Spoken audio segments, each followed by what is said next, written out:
తెచ్చుకుంటున్నావు. ఈ యాగానికి వచ్చిన వారు కూడా బాధపడతారు అని వామదేవుడు, మారీచి, గౌతముడు, శిలాదుడు లాంటి చాలా మంది మునులతో కలిసి సభ నుండి వెళ్ళిపోయాడు. దక్షుడు అలా వెళ్ళిపోయిన వారి గురించి సభలో నిలబడి ఉన్నవారితో, వాళ్ళు చెడ్డవాళ్ళు, మోసగాళ్ళు, వాళ్ళు వెళ్ళిపోవడమే మంచిది, అందుచేత మీరేమీ బాధపడకండి, నా యజ్ఞాన్ని పూర్తి చేయండి అన్నాడు. ఇలా ఉండగా కైలాస పర్వతం మీద శివుడితో సంతోషంగా ఉంటున్న సతి తన స్నేహితురాలతో తోటలో తిరుగుతూ ఆకాశంలో చాలా విమానాలు పోతుండటం చూసింది.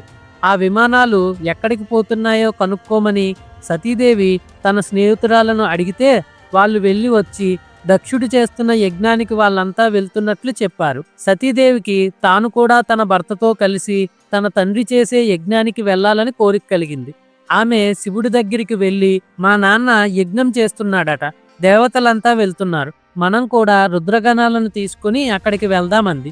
దానికి శివుడు, సతీ, మన మీద నీ తండ్రి కోపం, అందుచేత మనల్ని పిలవకుండానే యజ్ఞం చేస్తున్నాడు, పిలవని పేరంటానికి పోకూడదు, పోతే మనకు అవమానం జరుగుతుంది, తర్వాత కష్టాలు కలుగుతాయి అన్నాడు. అలా అయితే మీరు రావద్దు, నేనొక్కదాన్నే వెళ్తాను, నా వాళ్ళు నన్నెందుకు అవమానిస్తారు, నా తండ్రికి తెలియకపోతే నేనైనా చెప్పి మిమ్మల్ని పిలిచేటట్టు చేస్తాను, నందీశ్వరుడు మిగిలిన వాళ్ళను నాకు సహాయంగా ఇచ్చి పంపించండి అంది సతీదేవి.